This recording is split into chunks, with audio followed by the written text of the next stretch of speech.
Bueno, buenas tardes para todas y todos. Tercera jornada del evento Olvidar el Olvido, cuyo título es Poesía y Memoria. Dos conceptos de una enorme riqueza. Piensen que Juan Gelman dice: no te olvides de olvidar el olvido, pero Mario Benedetti también dice que el olvido está lleno de memoria. Así que en esa dialéctica tenemos muchísimo para ver. Y tenemos una mesa con un contenido muy fuerte. En primer lugar tenemos a la profesora Vanina Regui, que va a reflexionar justamente sobre el título de este evento y va a leer algunos poemas. En segundo lugar va a hablar el profesor, poeta, ensayista Gerardo Giancio, que nos va a hablar de una panorámica de poetas uruguayos del exilio, muy poco conocidos en nuestro medio justamente por publicar en el extranjero. En tercer lugar tenemos al profesor, poeta, ensayista, performer Luis Bravo, cuyo tema va a ser reflexiones sobre memoria y literatura a partir del texto El retrete de Ibero Gutiérrez, un texto breve que se encuentra en la pipa de tinta china, Cuadernos Carcelarios 1970, donde se recopila toda la poesía de Ibero en la cárcel. Y finalmente la poeta Lilian Toledo va a hablar de su experiencia creadora en la cárcel de Punta de Rieles y también nos va a leer algunos poemas, ¿tá? Así que es una mesa muy interesante la que tenemos por delante. Quiero destacar entre el público la presencia del taller de narrativa del Centro Juvenil Cuatro Vientos, de la zona Nuevo París, sobre todo porque son jóvenes y es muy bueno que haya jóvenes escuchando todo esto. Bueno, de mi parte, una última palabra. Tengo que cumplir la ingrata tarea de controlar que cada uno de los exponentes no supere los 10 minutos. ¿No? Antes de comenzar, agradecemos que silencien los celulares, por favor. Gracias. Bueno, buenas tardes a todos y voy al grano porque tenemos el tiempo tenemos que ser muy cuidadosos con el tiempo. Ya Alfredo nos presentó y nos saludamos. Como dijo él, la idea mía es reflexionar un poco sobre la formulación poética del título que nos convoca a esta reunión, es decir, olvidar el olvido. Creo que hay allí una sinécdoque en la que el singular de la palabra olvido contiene un genérico plural que obviamente nos incluye y nos impulsa a estar acá. Cuando el colectivo de género y memoria de las expresas políticas convocó a todas las mujeres a escribir sus memorias del periodo de la dictadura uruguaya en cualquiera de las situaciones posibles en que la hubiesen vivido, intituló a ese llamado Memoria para Armar. Nuevamente allí la sinécdoque en el singular, que mucho más allá de convocar lo individual, hace un llamado al colectivo. Pero sin embargo es memoria, no las memorias. El focalizar la atención en esta figura poética de los títulos no se funda en que estemos hablando de poesía, sino en que estamos hablando de olvido y memoria. Y el señalamiento de este tropo nos lleva al concepto que está implícito, el de la desindividualización. Se trata de construir la memoria de una comunidad estafada en sus verdades, de sumar voces en una construcción polifónica para subvertir la historia oficial en un trabajo colectivo. En este sentido, retomamos el concepto manejado por Carlos Rincón cuando aborda el tema de los cambios en la noción de literatura en Latinoamérica a partir de nuevas situaciones político-sociales, de dar testimonio y denunciar verdades ocultas, lo cual aparece como una imperiosa necesidad en el continente a partir de lo vivido, ¿verdad? La producción más profusa en este sentido ha sido en el campo de la narrativa, porque el relatar hechos ha sido un camino más transitado que el de tejer las emociones resultantes de lo vivido en palabra lírica. Pero en ambos géneros, y aún en los que no hemos nombrado como dramático, la urgencia de testimoniar está presente en esta literatura.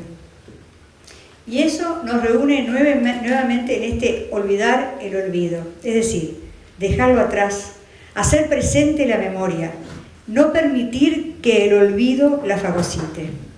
Oficialmente se ha promovido el olvido y desde aquí se propone promover el desolvido, es decir, olvidar el olvido. Ubicada en este terreno, la poesía debió transitar las exigencias del testimonio, buscar su modo poetizando en un diálogo de intertextualidad entre el afuera y el adentro, entre la voz lírica que ocupa su lugar en el todo en construcción, en buscar en el otro el conocimiento de una u otras verdades más allá de la intensidad de las emociones, es decir, más allá del yo. En este sentido, hablamos de voces desindividualizadas, pero ojo, no anónimas. Tienen autores que con los puños de la metáfora trabajan por la construcción colectiva. Voces líricas que cantan desde la conciencia de fundirse en el todos, de iluminar el futuro, de levantar muros de palabras que no puedan ser derrumbadas por el olvido.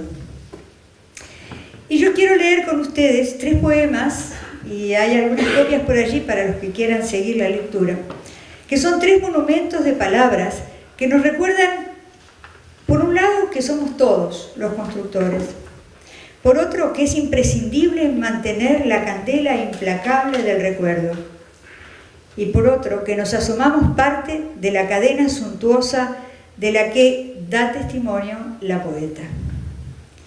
Leo. Alguien no dijo, alguien no vio, alguien no pensó, alguien no llamó, alguien no escuchó, alguien sabe, alguien se va, alguien regresa, alguien no quiere, alguien debe hacer, alguien calla, alguien no siente, alguien oculta, alguien miente, alguien, todos.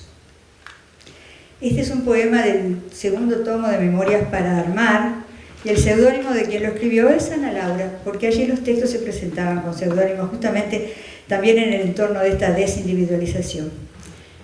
Leo otro también de esa publicación de Memorias para Armar. El título es A los familiares. Nadie reposa, ni los que están debajo de la tierra húmeda, ni los que el río se llevó y han dado vuelta y vuelta a los océanos, ni las que lo parieron con dolor alegre y con terror estupefacto pasan el dedo por el calendario. Nadie reposa, ni los que penan buscando consuelo en una tumba, ni los que aún conservan sus prendas por si viven. Nadie, como los vivos que mueren para revivir sus muertos, señala con más tino al velar sin sosiego la candela implacable del recuerdo. El seudónimo de esta poeta es Almendra. Y luego ahora un texto de Gladys Castelvecchi, que debo confesar que además es mi madre, de un texto de un poemario que se llama Fe de Rem. Tiene una cápite que dice: lucharás por la verdad hasta la muerte. Es del Eclesiastés. Te dijo a ti, mis hijos, lo que heredé: el techo lluvinoso, la intemperie aprendida, signos de sumar y restar en gravoso tumulto. Reconstrúyelos, tú puedes. Te dejo a ti, mis hijos, los laberintos donde se refugian los rencores. Soy peldaño, me consuelo y me acuso. Alas de pobre empeño esforzaron más rumbo que la rosa de los vientos. Te dejo mis alas, trónchalas, en pluma, vuela. A ti, mis hijos, dejo el mejor uso los signos de puntuación, las hojas que no nacen sin raíces, el revuelto envoltorio de los intentos. En él perdura una goma escolar suave como el pan, acusatoria como el primer robo del hambre, redentora como nuestro último remordimiento. Escribe, borra, perdónate.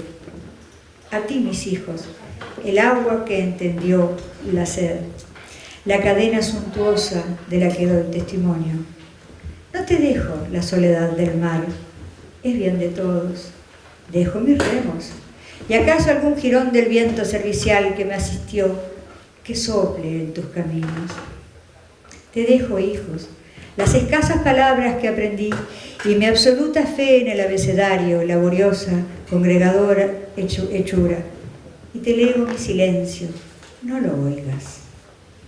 En codicilo, la final dialéctica de la frente cayendo hacia la luz y las leyes de la especie, inocente, bellísima crueldad, resuélvela, es tu turno. Hablamos, pues, de poesía, de palabra lírica exigida a dar cuenta de lo silenciado, en procura y logro de crear efectos específicos que le permitan referenciarlo.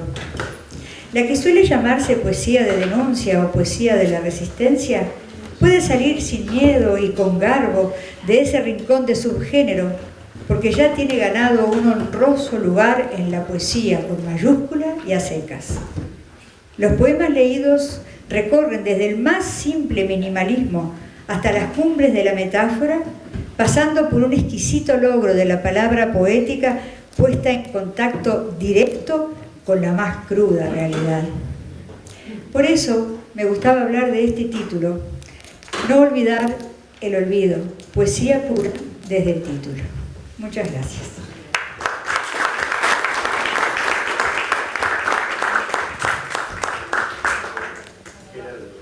Sí, el tema en el cable. Creo que tenemos que pasar.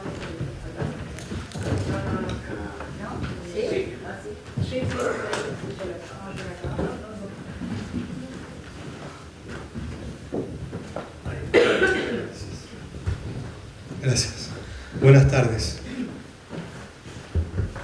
Vendrá el domingo y se me hará corbata el corazón y volarán gorriones en mi pecho y ya desde temprano lavaré la camisa, me afeitaré una barba de 6 días, mangueando una gilet de celda en celda. Este breve poema es de Sergio Altesor, de este librito, Río Testigo, digo librito por el tamaño, ¿no? Libro de bolsillo publicado por Banda Oriental. Fíjense qué fecha, en agosto del 73. Sergio, de alguna manera, en Sergio podría verse de alguna forma un cierto vector de recorrido que hacen muchos poetas, muchas personas, pero ahora me voy a dedicar a los poetas desde el 73, desde antes del 73, desde después del 73, pero bueno, estamos a 50 años, hacia el exilio, ¿no? Desde la celda hacia el exilio, en este caso en Suecia. Y voy a tratar de concentrarme justamente para tomar una parte de esa diasporización de la poesía uruguaya, por supuesto de la gente uruguaya propia, dedicarme a la poesía, de esa poesía desterritorializada en el exilio, ¿verdad?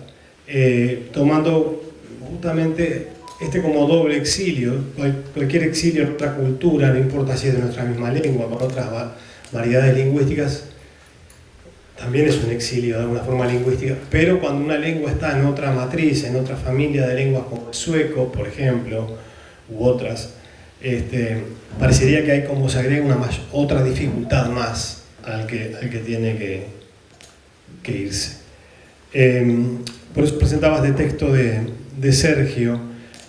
Hace poco tiempo, en un ensayo de Milán, uno de sus últimos ensayos del año 2019, él revisa el concepto de exilio, él como exiliado político a México, lo cual es muy cuestionable lo que plantea, pero también dice, pero también hay una poesía exiliar, ¿no? Y en un sentido muy amplio, y a su vez en un sentido muy preciso, llama a esa poesía exiliar la poesía digamos, la poesía como fenómeno que se exilia del lenguaje. Pero yo creo que el exiliado, en términos poéticos, se exilia también de la lengua, ¿no? Ni que hablar de la cultura, del territorio, pero de la lengua y a veces hacia otra lengua. En el caso de los poetas que estuvieron en Suecia, muchos de ellos siguen estando o han ido y venido, esto hace que no solamente el aprendizaje de la lengua en su escritura, lectura, en formarse académicamente, muchos de ellos, sino también en transformarse, por ejemplo, en traductores o incluso en escritores bilingües. Hay casos varios, ¿no? Es decir, esa poesía exiliar de la lengua, de alguna forma los convirtió en una cosa a otra, ¿no? Traductores, poetas, escritores bilingües, lectores en otras lenguas. Hay una poeta, sí, yo traje, como no lo escribí, traje los libros, pero bueno, soy profesor ya, es un pedazo de la biblioteca. Hay una poeta que se llama Graciela Tadei, que también estuvo en Suecia exiliada, y voy a leer un fragmento de justamente cómo resignifica y conceptualiza el concepto de exilio estando ya en Suecia. Este texto es del año 81. Exilio, que es no tener presente ni el alma, ni en los pies, ni en las manos, ni en el sexo. Solo recuerdos, sin patria ni futuros. Solo un cielo desconocido, sin puntos cardinales y sin viento. En este lugar absurdo y desolado. Distintas configuraciones. Hay muchísimos poetas, ¿no? que tratan de plantarse en el exilio y plantarlo en la escritura para desde ahí redefinirse, ¿no? Buscando siempre una salida, que podría ser o no el retorno, pero siempre está la idea de la nostalgia del retorno, siempre digo, por lo menos a nivel de la escritura, del regreso. Yo recién les entregué ahí un poema breve de Juan Carlos Piñeiro, poeta que sigue viviendo en Estocolmo, ha venido por acá, está tomado de un librito que se llama La máquina extendida, que es este librito, el poema se llama Estocolmo, lo tienen por ahí. Pero léanlo, es un poco el tematizar la ciudad de llegada, ¿no? La ciudad donde se termina instalando, en este caso Juan Carlos Piñeiro, el poeta.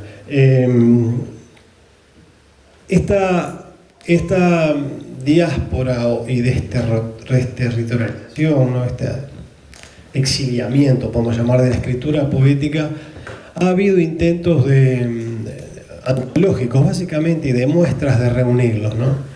Yo traje algunos de ellos para compartirlos y sobre todo promover o sensibilizar en futuras lecturas. Por ejemplo, Álvaro Barros Lemes preparó estos dos tomos, se llaman Las voces distantes, donde curiosamente hace poco salió un libro, Flores raras, ¿no? Sobre mujeres uruguayas escritoras, en la editorial Saguru. Y si uno revisa estas antologías, esta es creo que del 89, es posterior a la dictadura, pero justamente intenta recuperar voces. Desde un Benedetti aparecen acá, un Onetti, ¿no? También narradores, poetas, a poetas mucho menos conocidos. Son dos tomos. Fue como un intento sistematizar. Hay uno que me parece muy interesante, que fue justamente preparado en Suecia, fuera de fronteras. Ahí está María Gianelli, que es una de las que Ana Luisa Valdés, que preparan este tomo, en donde ellos no miran en particular en qué punto geográfico ha ido a dar el exiliado, ¿no? Con sus huesos y su escritura, sino que tratan de... Ustedes saben que la diáspora, como sabemos, fue muy amplia, ¿no? En diversos continentes, culturas y lenguas. Y en fuera de fronteras todavía no está el criterio, por ejemplo, de focalizar en un país. Sí, unos años, este es un libro del año 84, en la editorial Nordan, que la editorial Nordan, curiosamente, el primer libro que edita en el exilio es Guardaespaldas de Nelson Marra, ¿no? Con toda la simbólica que trae ese cuento y todo lo que provocó en esos primeros años de la dictadura. Luego hubo sí, un intento más sistemático de trabajar con los poetas justamente radicados en Suecia, o exiliados en Suecia, con un poeta y narrador, José da Cruz, y otro poeta y narrador, Leonardo Rocielo. Leonardo sigue viviendo, ahora está viviendo en Gotemburgo, gran parte de su vida la vivió también en Uppsala, que son estas 8 antologías personales. Simplemente hago un repaso de bibliografía que después en otra oportunidad podría extenderse. Después hubo pequeños intentos como este librito Desde el exilio, que son cuentos de algunos autores uruguayos radicados en Suecia, como intentos artesanales. Yo recién nombraba a Nelson Marra, ahí está, me quedó esto por acá, ¿Tengo un minuto más? Un minuto más. Yo recién nombraba a Nelson Marra y justamente estoy tratando de ubicar la página C.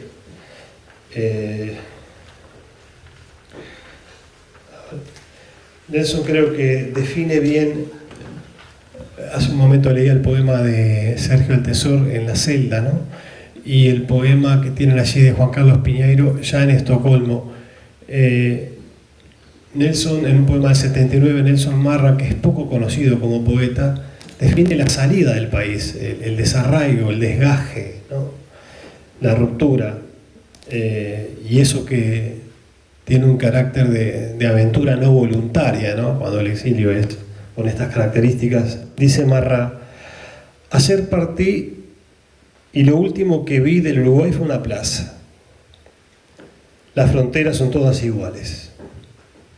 Había unos niños pidiendo limosna y policías sellando documentos. Había olor a tristeza y contrabando. Detrás quedó el invierno, el frío sol que no calienta nada. Las averiguaciones, los ficheros, las investigaciones, los zapatos y la angustia. Caballeros de piedra que firman sus decretos todas las madrugadas.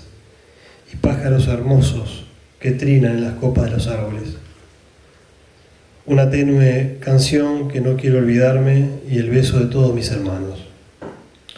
Había sol en la frontera y dos muchachas jóvenes, dos jóvenes sonrisas que me despidieron hasta siempre.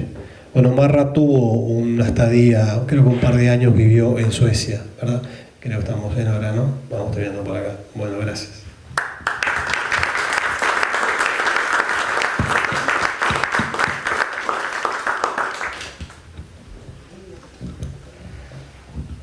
Bueno, muy buenas tardes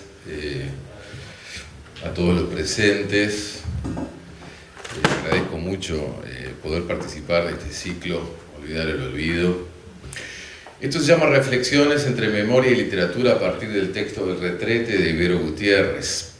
En la pipa de tinta china, cuadernos carcelarios escritos por Ibero en sus presidios políticos del año 1970, hay un cuaderno titulado Improntas. El plural anuncia una heterogeneidad de textos en los que Ibero compiló sueños, análisis de textos publicitarios, un extenso poema, artículos que dan cuenta de cómo aplica sus lecturas filosóficas a la escritura, Heidegger, Marcuse, Camus, tematizaciones sobre la alienación de la sociedad del control tecnológico, en reflexiones en las que cita, por ejemplo, a Allen Ginsberg, a quien nadie nombraba en Uruguay en aquella época y él ya estaba dialogando con él. Acá se encuentra una pieza muy breve de humor absurdo titulada El Retrete. Tiene todas las acotaciones y los diálogos de una pieza de arte dramático que se emparenta con las piezas que él mismo compuso entre el año 66 y el año 69, las 57 piezas de teatro. Voy a leer esta y me voy a detener luego en las palabras finales del texto, que son las que realmente me suscitaron algunas reflexiones en torno al valor de la memoria, específicamente en relación al 68 uruguayo, del cual yo considero que Ibero es uno de sus poetas más paradigmáticos. El Retrete. En escena se destaca un water blanco de dimensiones extraordinarias. Dentro del water se ubican los protagonistas, los amantes. Si bien el tamaño del water es más grande de lo común, no lo es tanto para los personajes que parecen bastante incómodos por la estrechez del ambiente. Sin embargo, los amantes superan esta limitación de movimientos de la siguiente manera. Están abrazados, se arrullan como dos palomitos en celo, se aman platónicamente. Una luz mortecina los ilumina, el fondo es oscuro, debe ser negro, preferentemente para resaltar la blancura del water, y desde arriba se desprende una larga cadena blanca para tirar de ella. Esta cadena debe estar a mano del amante, que en determinado momento va a tirar de la misma. En esos momentos se producen grandes acontecimientos, sísmicos acontecimientos, acompañados por el ruido del agua en el water, aumentada sensiblemente y proyectada en estereofonía. En cada operación de este tipo, los amantes se van hundiendo cada vez más en el oscuro vacío de una profundidad sin límites, pero permanecen de alguna manera ausentes y por encima de todo impávidos. Él: amor mío, te miro la frente y me parece mentira tenerte entre mis brazos. Ella: mi amor querido, después de tanto sufrimiento al fin estamos solos. Él: tus ojos son como dos brazos. Ella: solo deseo que no cambies, te quiero así como eres y no de otra manera. Él: mamá dice lo mismo. Ella: pero yo te sigo hasta el infinito. Los pies llagados de este Cristo son una prueba de mi devoción. Él: te quiero así, casta, tan casta. Ella: al final del trágico camino hallaremos el dulce remanso. Él: sin embargo, la matanza continúa. Ella cambia de tono. ¿Dónde lo leíste? Él: lo oí por la radio. Continúa pero lejos de aquí. Ella: en ese caso nuestro amor podrá realizarse al fin. Y ahora, sin percances. La coda dice así: todos tienen un antes dejado atrás, otros un eterno después, con una mañana ideal que nunca llega. El pasado está presente haciendo futuro. En el pasado hay vacíos que no pueden llenarse imaginariamente, ya que se impone la realidad en su cruda apariencia cotidiana. ¿Es posible llenar esos vacíos en un futuro inmediato? Hay instancias incompletas, faltan vivencias ubicables en determinado tiempo objetivo, en tanto su concreción es una historia. ¿Es posible trascender ese fatalismo? ¿Es producto acaso de la costumbre? De todos modos, ganas no nos faltan. Fin de la obra.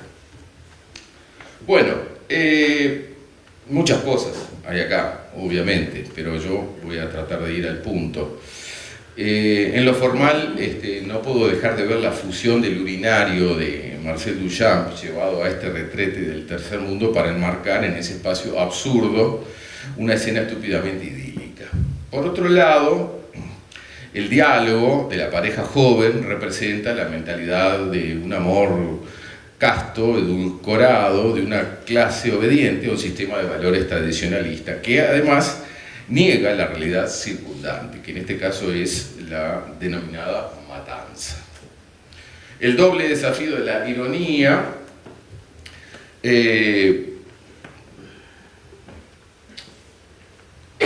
está en la obra, puesto que la imaginación de los amantes los lleva a negar el presente, pero a la vez la cruda realidad que se impone parece no dejar lugar a que la imaginación rellene a su manera el pasado de esos valores ya gastados.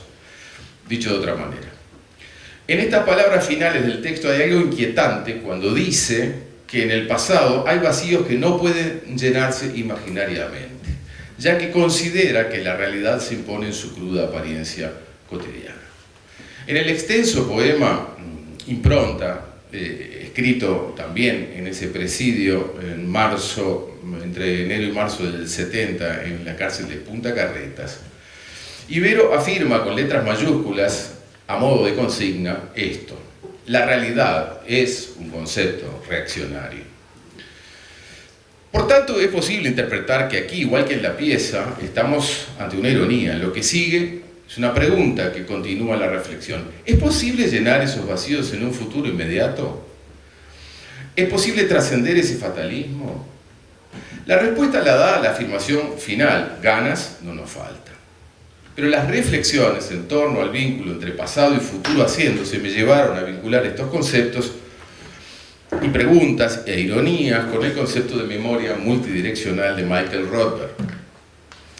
En este surge el vínculo entre conciencia y pasado como matriz de la memoria. Rothbard se basa en realidad en Paul Ricoeur cuando éste afirma: el puente originario entre conciencia y pasado tiene que ser fundado en la memoria. Rothbard propone entonces el concepto de haciendo presente, making present,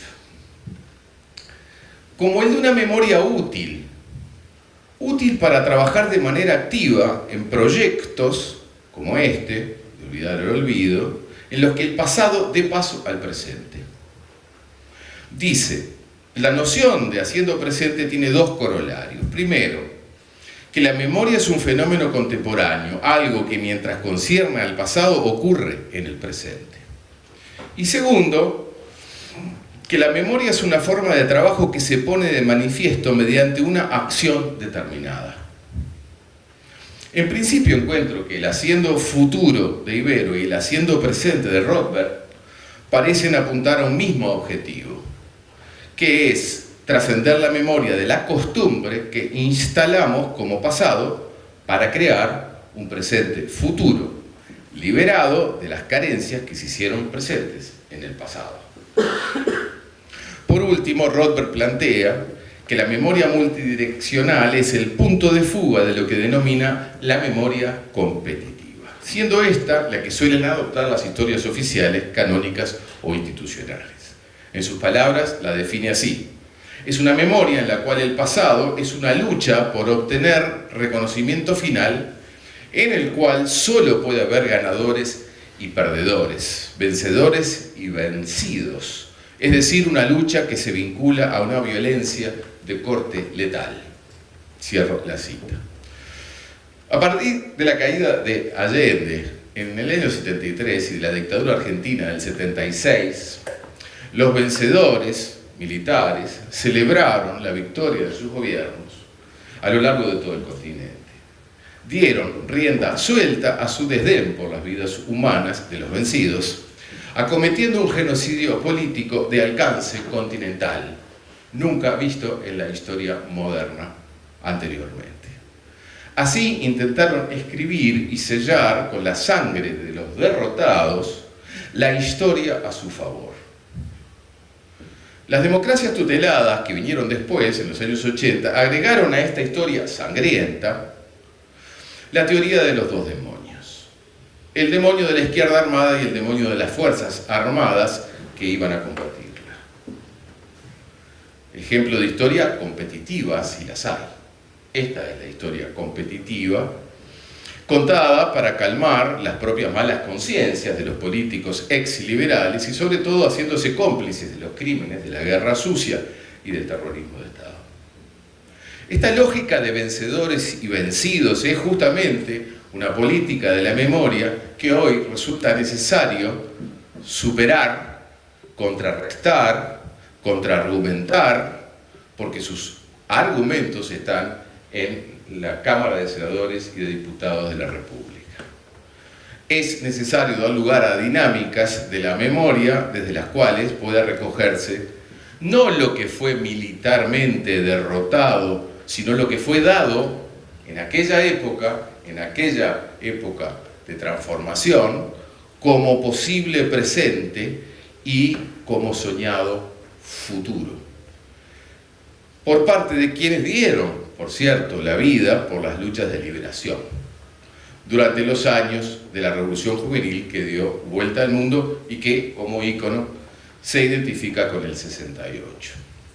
Desde la obra de Ibero Gutiérrez, esas luchas de liberación son concebidas en un amplísimo sentido del término, incluyendo una liberación integral, una liberación estética, una liberación de la conciencia, una liberación que no es solo militar ni económica, sino una lucha por la liberación cultural, por la liberación de las mentalidades, por la liberación de género, por la sexualidad, etc.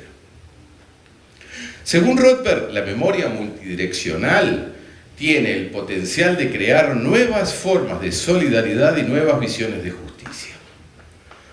Es hacia la puesta en acción de ese potencial para resolver de manera solidaria y de manera abierta los muchos conflictos de las complejas sociedades que estamos forjando aún todavía en América Latina. Es a esto a lo que apuntan estas observaciones que planteo como interrogantes y como desafíos. Debo decir que para mí trabajar, leer, comprender, analizar la obra de Ibero ha sido un aprendizaje de la memoria multidireccional para interpretar, sobre todo, en todo su posible alcance, el potencial del movimiento uruguayo de estudiantes y obreros, tan particular en el contexto continental que surgió a partir del 68. Y por supuesto que compilar y publicar la obra de Ibero es un acto de memoria y es un acto de justicia poética. Muchas gracias.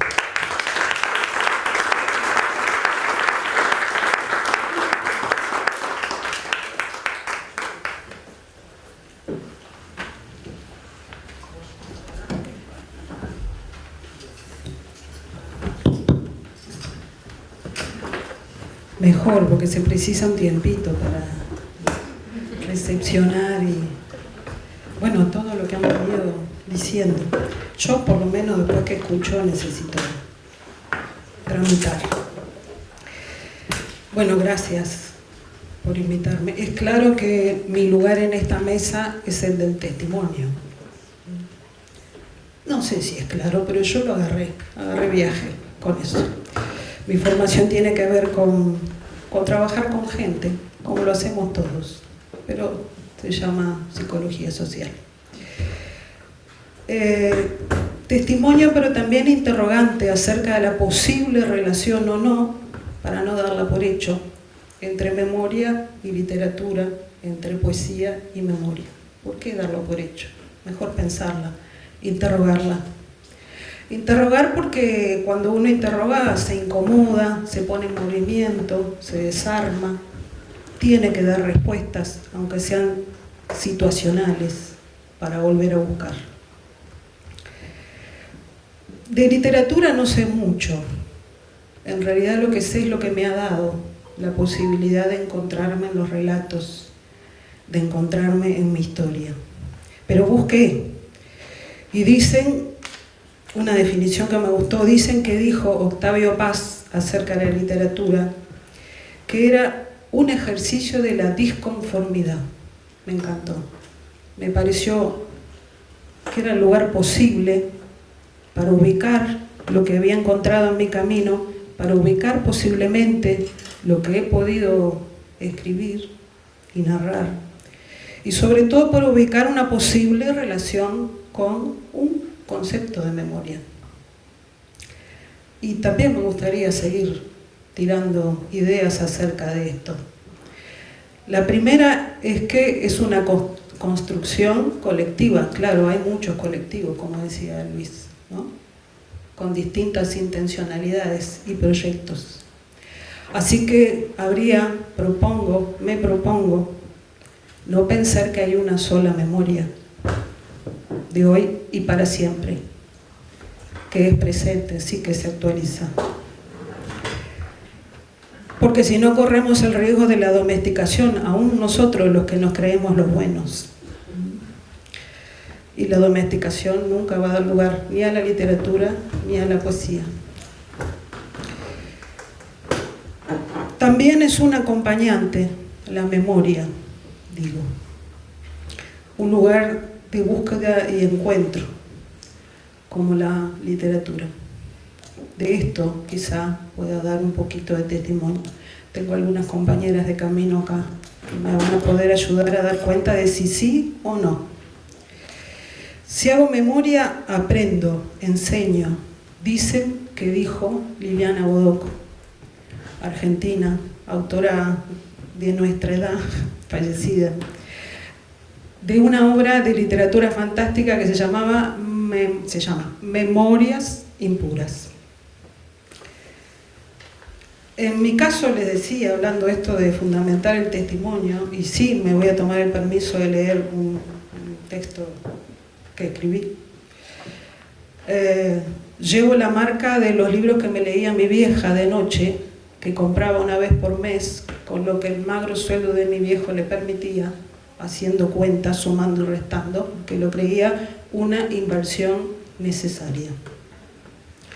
También la de los compañeros en la dictadura, Vos andabas por alguno de los lados esos donde nos cruzábamos, porque estoy develando la edad.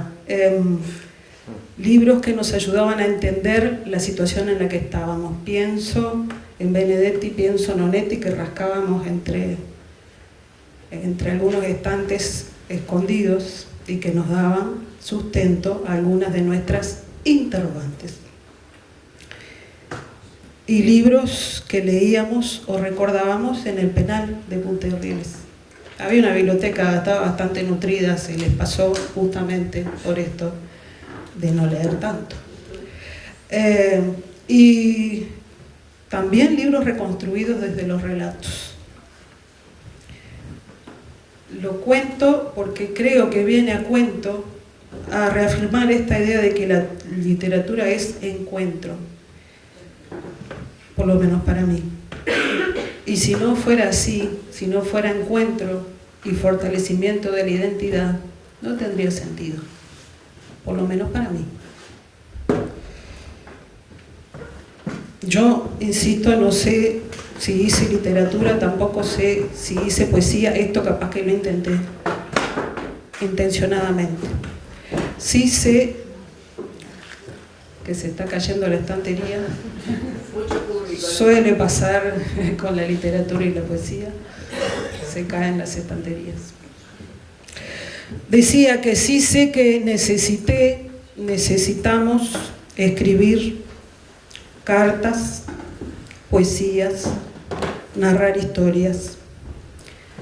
En la situación de encierro, digo, en el penal.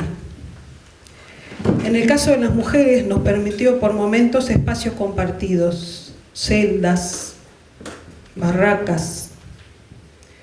Y esto como acotación, por esta, entre tantas otras cosas, a mí se me dio por pensar la singularidad del tema género, en la singularidad de la forma de domesticación, castigo e intentos de doblegamiento, o doblegación, o doblegue, como se diga. Pero esto ya es otra mesa, no es la de hoy, ¿no? El recordar y renarrar los libros leídos en ronda, allá y entonces, o a través de los muros, en código, así como los intentos de escribir a escondidas, pueden testimoniar este lazo entre literatura, poesía y memorias. El recrear otras formas de sobrevivir y luchar que proponían entre sus endijas los diferentes relatos y sus interpretaciones. Yo aprendí a ser yo en ese tránsito, también porque algunas compañeras profesoras de literatura, y honro con esto la memoria de Sonia Fossati, compañera fallecida hace unos años, que me dijo cómo tenía que escribir y me corregía y me rezongaba y me amaba mucho. Nos amábamos. Que me transmitieron, también las compañeras obreras, ¿no? Que me transmitían, entendían o no, les gustaba o no, me mandaban a cagar o no con lo que estaba dicho en esos retazos de textos, porque transmitíamos saberes respecto a lo que estábamos transitando, a lo que estábamos sintiendo. Y bueno, y a dar cuenta de las ganas mías, en ese caso, de hacer poesía.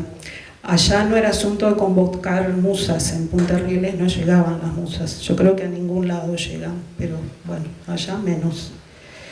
Tampoco de descargar sentires, porque había suficientes como para andar descargando más, ni de reproducir hechos, porque los hechos eran tangibles.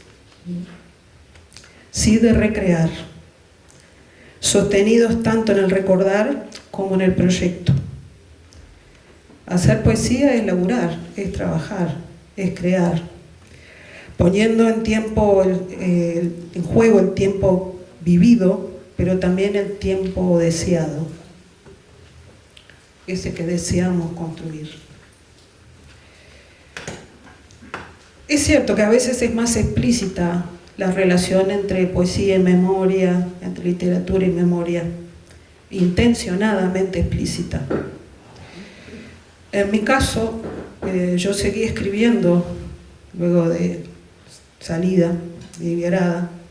El Cristo, Miguel Ángel Olivera, me dio me bendijo, me dijo que era posible que escribiera y publicó en Escritos de la Cárcel, un libro colectivo, una de las primeras poesías salidas, recordadas de memoria del penal.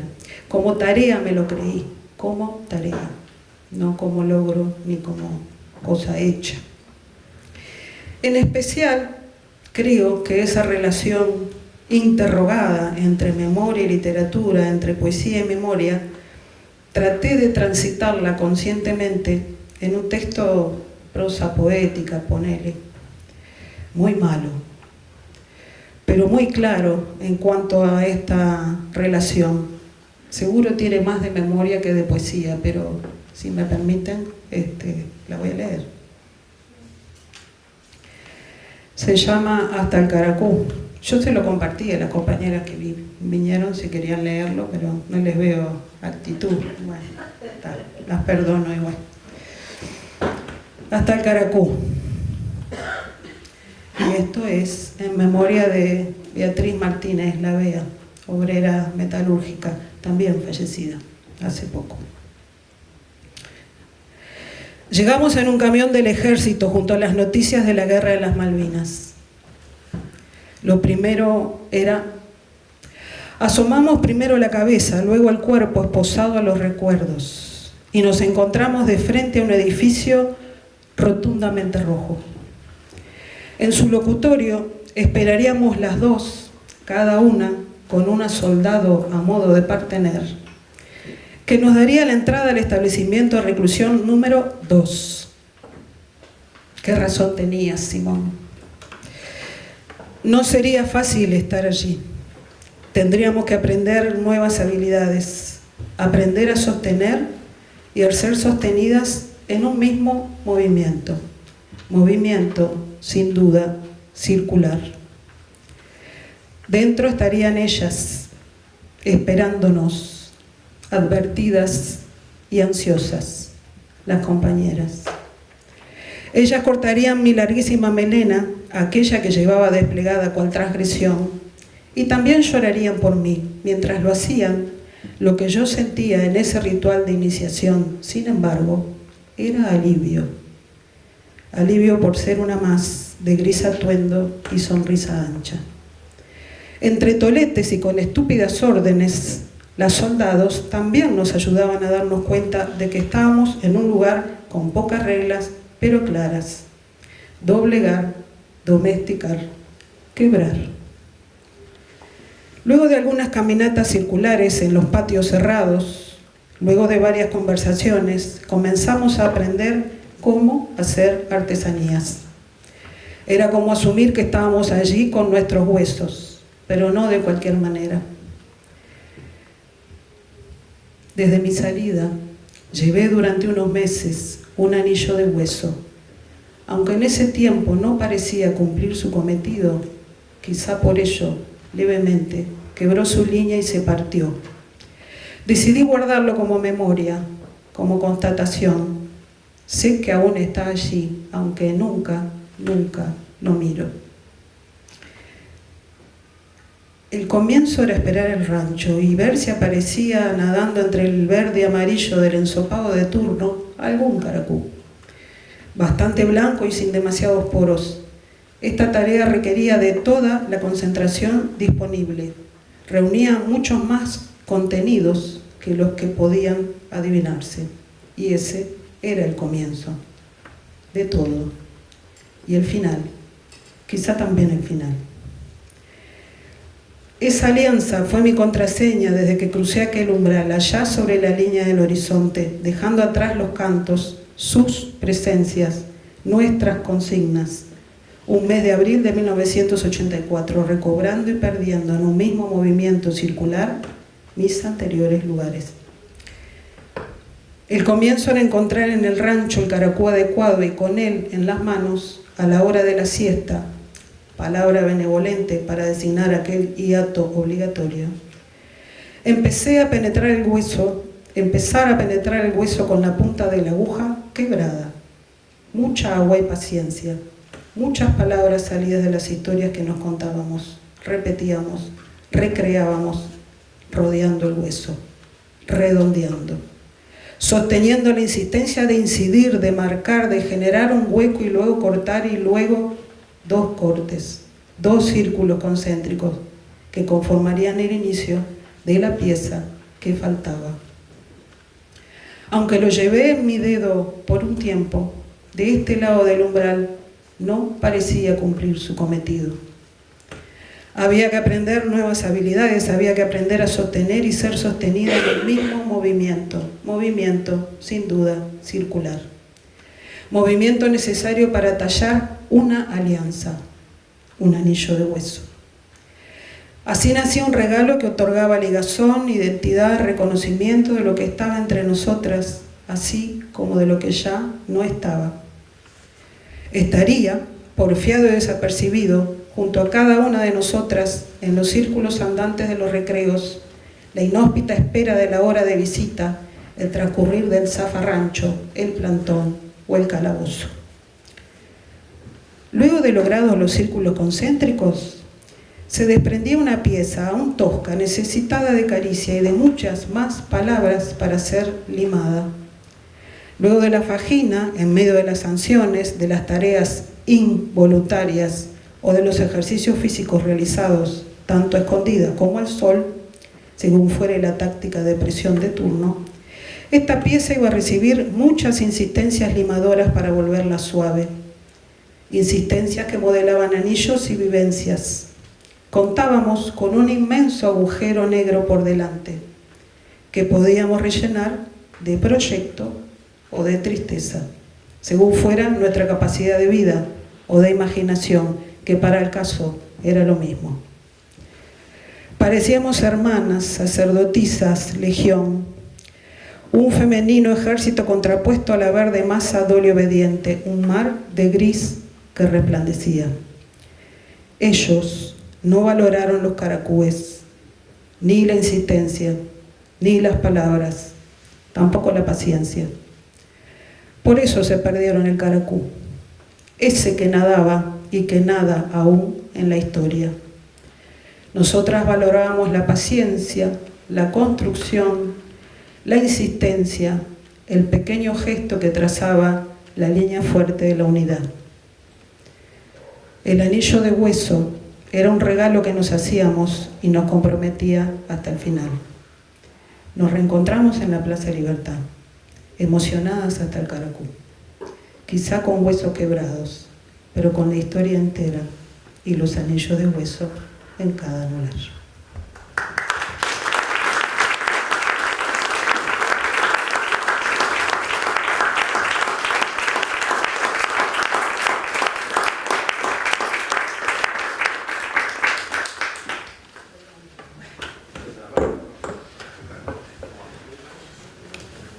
Quiero decir una cosita nada más, agradecer a Diego, a María Laura y Silvia por generar todo este evento y muy especialmente por esta recuperación de memoria que hicieron, esta muestra de poetas con sus textos, con sus fotos, donde se recupera una cantidad de gente que escribía, ¿no? Y que pasó por las cárceles. Muchas gracias.